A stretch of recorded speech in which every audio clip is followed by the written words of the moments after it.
আমার উম্মতেরা, তোমার যেই কোনো রোগ, চাই হার্টের রোগ হোক, চাই ব্রেনের সমস্যা হোক, চাই গ্যাস্ট্রিকের সমস্যা হোক, চাই তোমার হাড়ের সমস্যা হোক, তোমার দেহের ব্যথা বেদনা, যত রোগ আছে তুমি জানো না, কিন্তু তোমার দেহের ভিতরে ক্যান্সারের জীবাণু আছে না নাই?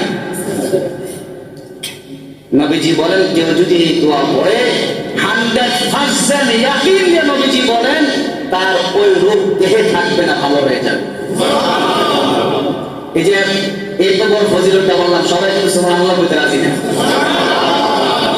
নবী করিম সাল্লাল্লাহু আলাইহি সাল্লাম বলেন এই দোয়া যদি কেউ একবার পড়ে, এই দোয়া যদি কেউ শিখে নেয় আর এই দোয়াটা মাঝে মধ্যে আল্লাহর কাছে করে, আল্লাহ রাব্বুল আলামিন এই দোয়ার বরকতে তার দেহের, শুধু দেহের না, দেহের বাইরে যত পেরেশানি আছে, মানুষের সুস্থতা এক জিনিস, শান্তি আরেক জিনিস, কথা বলেন না কেন? ফ্যামিলির অশান্তি, নিজের চলতে ভালো লাগে না, খাইতে ভালো লাগে না, ব্যবসা করতে ভালো লাগে না, নামাজ পড়তে ভালো লাগে না, এর মধ্যে পেরেশানি আসেনি? নবী করিম সাল্লাল্লাহু আলাইহি সাল্লাম বলেন এই দোয়া পড়লে তার জীবনে আফিয়ত আল্লাহ তাআলা দান করবে, পেরেশানি থাকবে না, টেনশন থাকবে না, হঠাৎ মৃত্যু আসবে না, হঠাৎ গজব আল্লাহ দিবে না, সব সময় আফিয়তের জিন্দেগি থাকবে, শরীরটাও সুস্থ থাকবে, মনটাও ভালো থাকবে। সবাই বলেন আল্লাহুম্মা ইন্নী আউযু বিকা মিন যাওয়ালি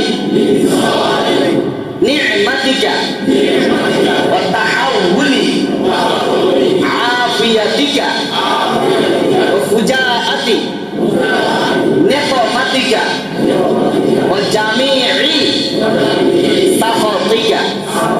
এই এতটুকু দোয়া যদি কেউ আমলে বাস্তবায়ন করতে পারে, যদি দোয়াটা শিখে আমল করতে পারে, বেশি না, সকালে একবার, সন্ধ্যায় একবার, দুইবারও যদি দৈনিক কেউ পড়ে, খোদার কসম, ওয়াল্লাহি তাল্লাহি, একবার আল্লাহর কসম, তিনবার আল্লাহর কসম, নবীজির কথার ভিতরে কোনো সন্দেহ নাই, আপনার জীবনে কোনো বাহ্যিক রোগ আপনার দেহের ভিতরে বাসা বাঁধতে পারবে না।